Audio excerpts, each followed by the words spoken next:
इस बार तो जी निर्दलीय प्रत्याशी उमेश कुमार जी जीतेंगे यहाँ से, हमारा तो पूरा समर्थन है उन्हें। जिस भी हम प्रत्याशी से पूछते हैं वो मोदी जी का नाम ले लेता है, मोदी जी ने ये किया, आपने क्या किया, आप अपना कार्य गिनवा के वोट मांगिए ना। पहले 2 घंटे 2.5 घंटे लगते थे हरिद्वार से देहरादून जाने में, आज 40 मिनट पे आप हरिद्वार से देहरादून जा सकते हैं। हमारे उत्तराखंड में अंकिता भंडारी का, इस उत्तराखंड की बेटी का इतना बड़ा मामला हुआ, क्या एक बार भी सांसद ने उस मुद्दे को उठाया? आज तक हमें ये नहीं पता उस मामले में कौन अपराधी था, उसको क्या सज़ा हुई या उसमें कौन सा वीआईपी इन्वॉल्व था। बीजेपी पार्टी सही है, लेकिन सांसद प्रत्याशी जो है दोनों निशंक जी और रावत जी, ये तो मेरे ख्याल से कुछ नहीं है। हरिद्वार में एक भी पट्टी नहीं है शिलान्यास की। माननीय निशंक जी ने 10 साल में कोई काम नहीं किया, बिल्कुल बेकार सांसद रहे हैं वो। बात हो रही थी तो एक विज़न मोदी जी का ये भी था कि बेटी बचाओ बेटी पढ़ाओ, और हमने ये विज़न देखा बहुत अच्छे से उत्तराखंड में। इसका बहुत अच्छा एग्जाम्पल है कि जब हमारी बहन अंकिता भंडारी के साथ ऐसा जघन्य अपराध हुआ, उसमें बीजेपी के पूर्व दर्जा राज्य मंत्री के बेटे दोनों शामिल हैं उसमें, और आज तक उस पर कोई कार्रवाई नहीं हो पा रही है। तो बिल्कुल ऐसे विज़न से हमारी आंखें चुंधिया रही हैं। हमें नहीं चाहिए सरकार जिसमें हमारी बहन बेटियों की इज्जत लूटी जा रही है। हो जाता है। आज मोदी जी की सबसे बड़ी कामयाबी इस सरकार की ये रही कि जो 1 रुपया योजना के लिए जाता है वो 1 रुपया लग रहा है। भाजपा पता नहीं क्यों हर बार पैराशूट अपना यहाँ उतारती है। क्या लोकल जो काम करने व्यक्ति हैं, जो उनके कार्यकर्ता हैं, वो नहीं दिखते हैं उन्हें? उनके पास नहीं है। मोदी जी के विजन को फेल करने में सबसे पहला हाथ है तो वो निशंक जी का है, दूसरा हाथ जिनको अब टिकट दे दिया त्रिवेंद्र सिंह रावत। दोनों प्रत्याशी मेरी तरफ से फेल थे। वालों के विश्वगुरु होंगे मोदी जी, हमारे नहीं है। कांग्रेस को अपने घरों से जिताकर भेजेंगे, वीरेंद्र रावत को सांसद बनाएंगे हरिद्वार से। कोई भी नहीं है जी भाजपा को वोट देने का। अब आप देख लीजिए, नेशनल हाईवे बनाते हैं, नेशनल हाईवे हमारे एकदम प्रॉपर बनने चाहिए। नेशनल हाईवे अगर टूट जाते हैं तो कब बनते हो? लोकसभा चुनाव शुरू हो चुके हैं, नामांकन प्रक्रिया पूरी हो चुकी है। अब हरिद्वार लोकसभा सीट में 14 प्रत्याशी चुनाव मैदान में हैं, अपनी किस्मत आजमा रहे हैं। आइए हमारे साथ कुछ यहाँ के मतदाता हैं जो उनसे बात करते हैं कि आखिर पुराने सांसद ने जो काम किया उसको वो किस तरह से देखते हैं, किस तरह से देखते हैं उस काम को। जो सांसद पुराने रहे हैं, 10 साल तक सांसद यहाँ पर रहे, उनको किस तरह से जो काम किए उन्होंने, किस तरह से देखते हैं उसको। हरिद्वार में एक भी पट्टी नहीं है शिलान्यास की। माननीय निशंक जी ने 10 साल में कोई काम नहीं किया, बिल्कुल बेकार सांसद रहे हैं वो। उनका कोई योगदान नहीं है हरिद्वार के लिए। क्या सांसद ने कोई काम नहीं किया है? 10 साल में 10 छोड़िए 5 नीतियाँ भी अगर उनकी निधि है, सांसद निधि से अगर उन्होंने पास करी हो, वो उसका जवाब दे सकते हैं क्या विकास कार्य उनकी निधि से हुआ है। और आप ये देख लीजिए, प्राइमरी स्कूल, स्वास्थ्य व्यवस्था, चाहे शिक्षा व्यवस्था, कोई भी उन्होंने काम नहीं किया है जो उनको किसी वजह से वोट दिया जाए। और भाजपा पता नहीं क्यों हर बार पैराशूट अपना यहाँ उतारती है। क्या लोकल जो काम करने व्यक्ति हैं, जो उनके कार्यकर्ता हैं, वो नहीं दिखते हैं उन्हें? समझ नहीं आता है। भाजपा एक तरफ तो कहती है कि हम 400 पार कर देंगे। अरे भाई, आपका मुद्दा क्या है? आप अपने विकास कार्य गिनवाइए। जिस भी हम प्रत्याशी से पूछते हैं वो मोदी जी का नाम ले लेता है, मोदी जी ने ये किया, आपने क्या किया, आप अपना कार्य गिनवा के वोट मांगिए ना, तो हम वोट देंगे। आप कुछ किया काम भाजपा ने? सांसद ने कोई काम किया? भाजपा ने जितना भी काम किया वो आज सबके सामने है। अगर कोई इस चीज़ को नकारना चाहे तो वो निश्चित रूप से नकार सकता है। आज हरिद्वार के अंदर जितने भी हाईवे बने हुए हैं, हरिद्वार के अंदर जितनी भी स्थितियां हैं, ऐसी आपकी जो चमक आ रखी है, उस चमक को अगर आदमी की आंखें चुधिया जा रही हैं और उसके बाद वो नहीं देख पा रहा है तो उसका कोई जवाब नहीं हो सकता। किस तरह से देख रहे हैं सांसद के कामों को? मैं नहीं कर किस तरह से देख रहे हैं सांसद के काम, जो काम कराएं सांसद? आप बार बार ये कह रहे हैं कि भाई ये सांसद ने काम नहीं किया, ये इसने काम नहीं। भाई केंद्र का चुनाव है और आप देखो ना, पहले 2 घंटे 2.5 घंटे लगते थे हरिद्वार से देहरादून जाने में, आज 40 मिनट पे आप हरिद्वार से देहरादून जा सकते हैं। ओमपुल घाट हो गया, बैरागी कैंप घाट हो गया, घाटों की इतनी विस्तृत रूपरेखा बनाई। फिर देश के पूर्व प्रधानमंत्री, मैं भी उनको बहुत अच्छा मानता था, राजीव गांधी जी ने ये कहा था कि हम यहाँ से किसी भी योजना के लिए 1 रुपया भेजते हैं और वो वहाँ योजना पर पहुँचने तक 15 पैसे हो जाता है। आज मोदी जी की सबसे बड़ी कामयाबी इस सरकार की ये रही कि जो 1 रुपया योजना के लिए जाता है वो 1 रुपया लग रहा है। यही एक बहुत बड़ी उपलब्धि है। सांसद के काम को किस तरह से देख रहे हैं?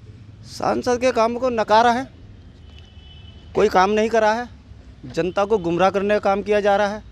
5 साल के कार्यकाल में शायद वो अपनी उपलब्धि तो बता सकते हैं, मगर जनता के विकास कार्यों में कोई उपलब्धि उनके पास नहीं है। मोदी जी के विजन को फेल करने में सबसे पहला हाथ है तो वो निशंक जी का है, दूसरा हाथ जिनको अब टिकट दे दिया त्रिवेंद्र सिंह रावत। दोनों प्रत्याशी मेरी तरफ से फेल थे और आज भी फेल ही हैं। क्या कहना है आपका? हमारे उत्तराखंड में अंकिता भंडारी का, इस उत्तराखंड की बेटी का इतना बड़ा मामला हुआ, क्या एक बार भी सांसद ने उस मुद्दे को उठाया? आज तक हमें ये नहीं पता उस मामले में कौन अपराधी था, उसको क्या सज़ा हुई या उसमें कौन सा वीआईपी इन्वॉल्व था। क्या कहना है आपका कि सांसद ने काम जो किए हैं 10 साल के अपने कार्यकाल में किया? सांसद ने हमारे 10 साल के कार्यकाल में वो दिखे भी नहीं शहर के अंदर, हरिद्वार क्षेत्र के अंदर। और बात कर रहे हैं हमारे बड़े भाई जैसे कि बोल रहे कार्य हुए, सब ये केंद्र की योजनाएं हैं, ना कि हमारे निजी सांसद ने करवाए हैं, पहली बात तो। दूसरा आप देखिए हरिद्वार का कितना बुरा हाल है आज की डेट में, कि कोई घाट तरीके से नहीं बने विकसित। हरिद्वार में क्या विकसित है? हरिद्वार का जितना भी बिजनेस था सारा टूरिज्म ऋषिकेश भाग चुका है, आपके सामने ही, आपको सब पता होगा। क्या कहना है आपका? आप सांसद को किस तरह से देख रहे हैं उसके काम? सांसद क्या जी, सांसद तो शादियों में दिखेंगे बीजेपी के। बीजेपी पार्टी सही है, लेकिन सांसद प्रत्याशी जो है दोनों निशंक जी और रावत जी, ये तो मेरे ख्याल से कुछ नहीं है। और 6-6 महीने में दिखेंगे, शादियों में दिखेंगे, उसमें दिखेंगे, और कोई तो कार्य तो है ही नहीं। हम जनरल है, हम ऐसे ही हम पढ़ रहे, वही कर रहे, घिस रहे अपना, ना कुछ नौकरी ना कुछ चाकरी, बेरोजगारी इतनी है। जनरल में जाओ जी, पहले SC फिर OBC फिर जनरल, क्या फ़ायदा हमारे 90% लाने का। इस सीट पे 2 प्रत्याशी कौन से आपको लगता है कि भाजपा इस बार तो जी निर्दलीय प्रत्याशी उमेश कुमार जी जीतेंगे यहाँ से, हमारा तो पूरा समर्थन है उन्हें, हम उनकी ही है बस। क्या कह रहे थे कि भाजपा का प्रत्याशी बढ़िया है या कोई और बेहतर है? हमारे प्रत्याशी जो है उमेश कुमार जी ही जीतेंगे। जो उनके इस तौर पे इनका जो चल रहा है प्रचार, हर तौर पे हर तरीके से आप जिन गाँव बस्तियाँ जहाँ भी जाइए आप उमेश कुमार जी को ही हर एक आदमी सपोर्ट कर रहा है। क्या मानते हैं कि भाजपा के जो प्रत्याशी इस समय मैदान में उतरे हैं वो बेहतर हैं या कोई और प्रत्याशी को बेहतर मान रहे हैं आप? देखिए, अगर ये प्रत्याशी बेहतर होता तो भाजपा इन्हें मुख्यमंत्री पद से न हटाती है। जब भाजपा ने इन्हें स्वीकार नहीं किया तो जनता कहाँ से स्वीकार करेगी? हमारा कहना यह है कि अगर इनके अंदर काबिलियत होती तो भाजपा इन्हें मुख्यमंत्री के पद से न हटाती। क्या कहना चाहेंगे इस प्रत्याशी को लेकर? क्या कहना चाहेंगे? भाजपा कैंडिडेट बेहतर या कोई और कैंडिडेट ऐसा? सब एक ही है, सब एक ही है, कोई अपने नहीं है, कोई कुछ नहीं है। आपका क्या कहना है कि भाजपा के कैंडिडेट बेहतर है कि कोई और कैंडिडेट है? भाजपा का जो कांग्रेस का कैंडिडेट बेहतर है? देखो, कैंडिडेट जो होता है चुनने वाली बात तो एक अलग है। मैं तो ये समझता हूँ कि जो सांसद होता है उसका मेन जो रोल होता है वो कानून पारित करने के लिए होता है। अगर कोई कानून जो बदलाव कर सकते हैं, हमारे राज्य की बात ले लो, ठीक है, तो उनको वो कानून जो है जनहित में पारित करने चाहिए। बहुत सारे ऐसे कानून हैं जो लगाने चाहिए सरकार को, लेकिन सरकार उस पर ध्यान ही नहीं देती। सरकार सिर्फ अपना वोट बैंक पे ध्यान देती है, चाहे वो बीजेपी हो चाहे कांग्रेस हो। मैं किसी पर्टिकुलर पॉलिटिक्स, किसी राजनेता के बारे में नहीं बोलूँगा, लेकिन बहुत सारे ऐसे कानून हैं, आप देखते होंगे। अगर यहाँ पर रात को आप 9 बजे के बाद आइएगा तो आप देखेंगे कौन सा कानून यहाँ पर चल रहे हैं। कोई भी प्रशासन, किसी भी तरीके का कोई भी नेता, कोई भी साथ नहीं देता। किसी भी तरीके की कोई भी कार्य होना हो अपने इलाके में, अगर एक टॉयलेट भी बनवानी हो तो आपको टॉयलेट बनवाने के लिए पार्षदों के पास जाना पड़ता है। पार्षद नहीं सुनते, फिर आपके पास क्या है, विधायक के पास जाओगे, विधायक भी नहीं सुनेगा। तो मैं ये समझता हूँ कि सबसे पहले कानून बनने चाहिए, और इसमें मेन भूमिका इन्हीं की होती है, क्योंकि राष्ट्रपति हो गया, उपराष्ट्रपति हो गया, सब इन्हीं के थ्रू बनेंगे आने वाले समय में। मुझे जीतता हुआ, देखो ये जो चुनाव होते हैं ये मेन जो हमारी जैसे बीजेपी हो गई, कांग्रेस हो गई, पार्टी के चुनाव हैं ये आप चेहरे पे चुनाव नहीं कर सकते इसको, क्योंकि आपको पता है आने वाले समय में उसी जो चुनाव पार्टी जो होगी उसी से ही राष्ट्रपति उपराष्ट्रपति हमारा तैयार होगा। तो आप देखिए तो कि बीजेपी को चाहते हैं आप, कांग्रेस को, वरना निर्दलीय कैंडिडेट जो उमेश यादव है उसके इस बार चांस लग रहे हैं। क्या लगता है कि कौन जीतता हुआ दिखाई दे रहा है इस पूरे चुनाव में? देखिए, जो चुनाव है वो मुकाबले का है बिल्कुल। आप ये नहीं कह सकते कि भाजपा वाले कह रहे हैं 400 पार। पहले हरिद्वार की सीटें क्लियर कर ले, चुनाव नेक टू नेक होगा जो भी होगा। क्या कहना है आपका? चुनाव अच्छा होगा, नेट टू नेट होगा, फाइट में रहेगी। किन में रहेगी फाइट? 2 ही पार्टियों में रहेगी, कांग्रेस बीजेपी में। क्या कहना है आपका कि फाइट कौन जीता हुआ दिखाई दे रहा है आपको? जीतता हुआ तो अभी कोई भी नहीं दिखाई दे रहा। फाइट तो टक्कर की है, एक तो उमेश कुमार में और बीजेपी में। कांग्रेस कहीं से कहीं तक हमें नजर नहीं, कांग्रेस कहीं नहीं दिखाई दे रही? कहीं नहीं दिखाई दे रही जी। क्या कहना है आपका? निश्चित रूप से 400 पार। इस बार फिर तीसरी बार भाजपा की सरकार, फिर मोदी प्रधानमंत्री, और निश्चित रूप से मोदी का विजन पूरे देश को भाया हुआ है। मोदी को स्वीकार किया है, मोदी विश्वगुरु हैं, और भारत को एक बार फिर से उन्नति की प्रगति पर ले जाने के लिए, विश्वगुरु बनाने के लिए, एक बार फिर से सोने की चिड़िया नहीं, इस बार सोने का सिंह बनाने के लिए फिर से एक बार फिर मोदी 400 पार मोदी। क्या जीते दिखाई दे रहे हैं भाजपा कैंडिडेट या कोई और विपक्षी? अभी चौंधियाने की बात हो रही थी कि ऐसे विकास कार्य हुए हैं कि हमारी आंखें चौंधिया गई, और विज़न की बात हो रही थी। तो एक विज़न मोदी जी का ये भी था कि बेटी बचाओ बेटी पढ़ाओ, और हमने विज़न देखा बहुत अच्छे से उत्तराखंड में। इसका बहुत अच्छा एग्जाम्पल है कि जब हमारी बहन अंकिता भंडारी के साथ ऐसा जघन्य अपराध हुआ, उसमें बीजेपी के पूर्व दर्जा राज्य मंत्री के बेटे दोनों शामिल हैं उसमें, और आज तक उस पर कोई कार्रवाई नहीं हो पा रही है। तो बिल्कुल ऐसे विज़न से हमारी आंखें चुंधिया रही हैं। हमें नहीं चाहिए इस सरकार जिसमें हमारी बहन बेटियों की इज्जत लूटी जा रही है। यही कांग्रेस के अगर होते कार्यकर्ता तो उनको तो अभी तक फांसी में लटका दिया जाता, और ये बीजेपी के राज्य मंत्री के बेटे हैं, इसलिए उन पर अब तक जो भाजपा का जो हाथ है वो उनके सर पर बना हुआ है और वो अब तक मजे ले रहे हैं जेल के अंदर। क्या क्या कहना चाहेंगे, क्या कहना चाहेंगे? अपराधी जेल में है, वो कानून प्रक्रिया में लागू हो रखा है कि वो कानून जैसा कहेगा उसको सज़ा मिलेगी। अगर उसको हमारे किसी मंत्री ने या हमारे मुख्यमंत्री ने, प्रधानमंत्री किसी के नेतृत्व में किसी ने भी सहारा दिया है तब तो बात रखे ना। ज़बरदस्ती अंकिता भंडारी, ये भंडारी, वो कहना बेफजूल की बातें हैं। दूसरी बात, त्रिवेंद्र सिंह रावत जी के लिए कहते हैं बार बार, मैं आपको इन सब अपने छोटे भाई हैं मेरे, चाहे कांग्रेस के मित्र हैं, चाहे हमारे निर्दलीय उम्मीदवार उमेश कुमार के मित्र हैं, तो उनसे मैं केवल एक बात पूछना चाहता हूं। जब लॉकडाउन लगा था, आप लोग भी स्वच्छित प्रकार जानते हैं, उस समय प्रदेश के मुखिया त्रिवेंद्र सिंह रावत थे, और माननीय मदन कौशिक जी के विशेष आग्रह पे जब यहाँ के लोग गए कि भाई अस्थि प्रवाह होनी चाहिए चाहे कितना भी लॉकडाउन हो, लेकिन वो कहाँ जाए। त्रिवेंद्र सिंह रावत मदन जी को लेके साथ में मोदी जी से मिले, और उसको उस समय हरिद्वार की जो दयनीय स्थिति हो गई थी उसको पूरा पाठ पढ़ने के लिए ये कार्य त्रिवेंद्र सिंह रावत ने किया। और आप लिख लीजिए, 3 लाख से ऊपर वोटों से त्रिवेंद्र सिंह रावत जीतेंगे। त्रिवेंद्र सिंह रावत तो 5 लाख का दावा कर रहे हैं, लेकिन सुनिए क्या क्या कहना चाहेंगे, कौन जीत रहा है यहाँ से? थोड़ी देर बात करता हूँ। कौन जीता दिखाई दे रहा है आपको? देखो जी, अभी तो सब लोग खड़े हैं, अब कौन जीत रहा है कौन नहीं जीत रहा है तो समय बताएगा। क्या दिखाई दे रहा है आपको? अभी तो दिखाई जो दे रहा है वो प्रत्याशियों के ऊपर बात है। ये सबसे अहम सवाल पूछने जा रहा हूँ, वोट करेंगे किस आधार पर वोट करेंगे? तक जो भाजपा का जो हाथ है वो उनके सर पर बना हुआ है और वो अब तक मजे ले रहे हैं जेल के अंदर। क्या क्या कहना चाहेंगे, क्या कहना चाहेंगे? अपराधी जेल में है, वो कानून प्रक्रिया में लागू हो रखा है कि वो कानून जैसा कहेगा उसको सज़ा मिलेगी। अगर उसको हमारे किसी मंत्री ने या हमारे मुख्यमंत्री ने, प्रधानमंत्री किसी के नेतृत्व में किसी ने भी सहारा दिया है तब तो बात रखे ना।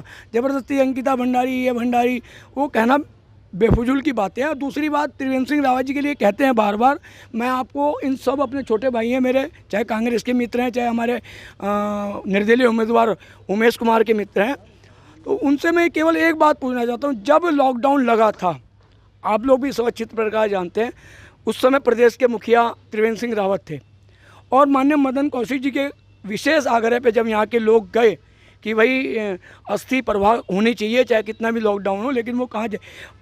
त्रिवेंद्र सिंह रावत मदन जी को लेके साथ में मोदी जी से मिले, और उसको उस समय हरिद्वार की जो दयनीय स्थिति हो गई थी उसको पूरा पाठ पढ़ने के लिए ये कार्य त्रिवेंद्र सिंह रावत ने किया। और आप लिख लीजिए, 3 लाख से ऊपर वोटों से त्रिवेंद्र सिंह रावत जीतेंगे। त्रिवेंद्र सिंह रावत तो 5 लाख का दावा कर रहे हैं, लेकिन सुनिए क्या क्या कहना चाहेंगे, कौन जीत रहा है यहाँ से? थोड़ी देर बात करता हूँ। कौन जीता दिखाई दे रहा है आपको? देखो जी, अभी तो सब लोग खड़े हैं, अब कौन जीत रहा है कौन नहीं जीत रहा है तो समय बताएगा। क्या दिखाई दे रहा है आपको? अभी तो दिखाई जो दे रहा है वो प्रत्याशियों के ऊपर बात है। ये सबसे अहम सवाल पूछने जा रहा हूँ, वोट करेंगे किस आधार पर वोट करेंगे? प्रत्याशी को देखकर वोट करेंगे, उसके काम को देखकर वोट करेंगे। अभी प्रत्याशियों में तो देखो कौन सा अच्छा आता।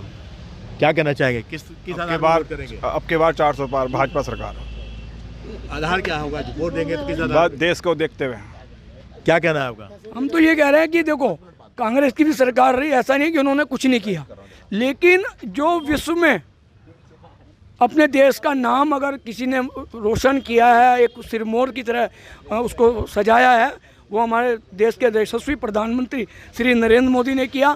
आज सैनिकों की गर्दन कटी हुई नहीं मिलती, आज आंख से आंख मिलाने का काम करते हैं, सर्जिकल स्ट्राइक करने का काम। क्या कहना है, किस आधार पर करेंगे? देखिए, भाजपा वालों के विश्वगुरु होंगे मोदी जी, हमारे नहीं है। कांग्रेस को अपने घरों से जिताकर भेजेंगे, वीरेंद्र रावत को सांसद बनाएंगे हरिद्वार से। आधार क्या होगा वोट करने का? आधार उनके पिताजी ने हरीश रावत के कार्यकाल में इतने अच्छे अच्छे काम हुए जिन्हें अभी ये खुद भी नकार नहीं सकते, तो कैसे ना दें उन्हें वोट। क्या कहना है राजीव?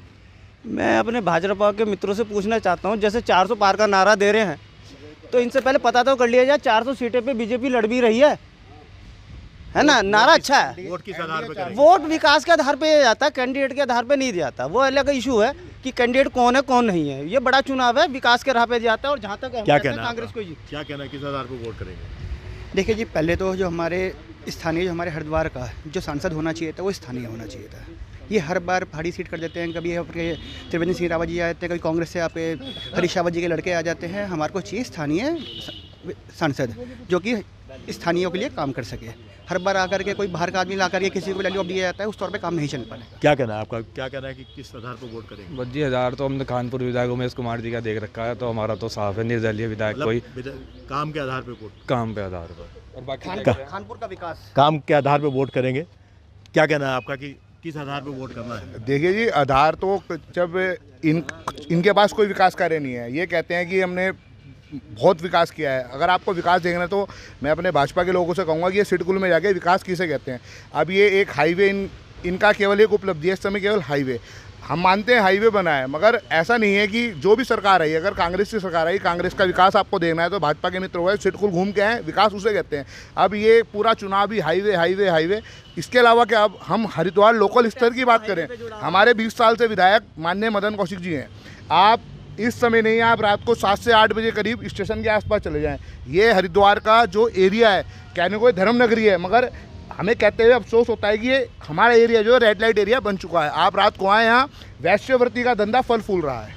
क्या कहना है, किस आधार पर वोट करेंगे? आधार तो कोई भी नहीं है जी भाजपा को वोट देने का। अब आप देख लीजिए, नेशनल हाईवे बनाते हैं, नेशनल हाईवे हमारे एकदम प्रॉपर बनने चाहिए। नेशनल हाईवे अगर टूट जाते हैं तो कब बनते हो? अगर शहर के अंदर राष्ट्रपति आ रहा है या प्रधानमंत्री आ रहा है तो रातों रात चेपी लग जाती है सड़कों में, चाहे जनता गड्ढों में गिरे चाहे कुछ गिरे, उसको कोई परवाह नहीं है। वोट का आधार क्या रहेगा आपका? वोट का आधार कुछ नहीं जी, चेहरा देख के वोट दिया जाएगा। कोई क्या कहना है? वोट का आधार रहेगा शिक्षा में किस तरह से काम हुआ, स्वास्थ्य में किस तरह से काम हुआ। आप 10 साल में 10 बार औचक निरीक्षण दिखा दीजिए, बता दीजिए। कोई मेरा भाजपा का जो बड़े भैया खड़े हैं यहाँ पे, बता दें कि कितनी बार हमारे सांसद जी ने या हमारे स्थानीय जो विधायक हैं उन्होंने वहाँ पे जाके निरीक्षण किया हो कि क्या स्थिति है। आप देखिए कि वैसे 10 रुपये की रसीद कटती है कि 10 रुपये में एक्सरे, 10 रुपये में एक्सरे। एक्सरे की मशीन चलनी भी तो चाहिए। टूटी हड्डी यहाँ की है, वो दिखा देगा हड्डी टूटी यहाँ की है। कोई इमरजेंसी के लिए अगर यहाँ पे कोई इमरजेंसी केस हो जाता है रात देर रात जिला अस्पताल में, तुरंत एम्स ले उसको रेफ़र कर दिया जाता है। आपके पास ना डॉक्टर हैं ना शिक्षक है आपके पास, तो आप सरकार चला कैसे रहे हैं? किस आधार पर करेंगे वोट? 10 साल में एक बार भी नहीं आया तो इस आधार पर वोट नहीं करेंगे। देखिए अभी ये भाषा, क्या कहना है आपका, क्या कहना है, वोट किस आधार पर करेंगे? वोट, ये वाले जो चुनाव होते हैं ये किसी चेहरे के चुनाव नहीं है, ये एक पार्टी के चुनाव हैं। तो आपको पार्टी को देख के चुनाव में भाग लेना चाहिए।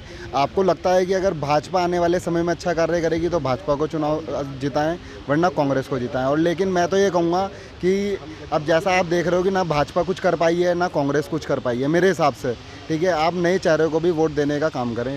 विकास का मुद्दा होगा वोट देने के लिए? विकास का मुद्दा होगा, विकास को देखते हुए वोट करेंगे। हाँ जी। क्या कह रहे थे, कुछ कह रहे थे? देखिए भाई साहब, मैं ये कह रहा था, अभी भाई साहब कह रहे थे कि अब की बार भाजपा सरकार, और अब ये कह रहे हैं कि कोई वोट देने का आधार नहीं है। मतलब वोट देने का कोई आधार नहीं है, मगर भाजपा की सरकार आएगी। मतलब भाजपा वालों को ये नहीं पता क्या करना है। अब की बार 400 पार, मगर वोट देने का कोई, जो आपने पूछा कि वोट देने का आधार क्या, आधार ही नहीं पता नहीं। हरिद्वार का सांसद कौन बनेगा ये आने वाले 19 अप्रैल को तय हो जाएगा, और 4 जून को ये भी पता लग जाएगा कि सांसद आखिर कौन बना। लेकिन यहाँ की जनता जो कह रही है, वो कह रही है कि वोट देंगे, विकास के नाम पे वोट देंगे, कैंडिडेट के किए हुए कार्य के नाम पे वोट देंगे, इसी आधार पे वोट करेंगे। और जो भी कैंडिडेट अच्छा होगा, जिसने काम किया होगा, उसको वोट देके विजयी बनाने का कार्य करेंगे। मुदित अग्रवाल, तक न्यूज़ के लिए हरिद्वार से।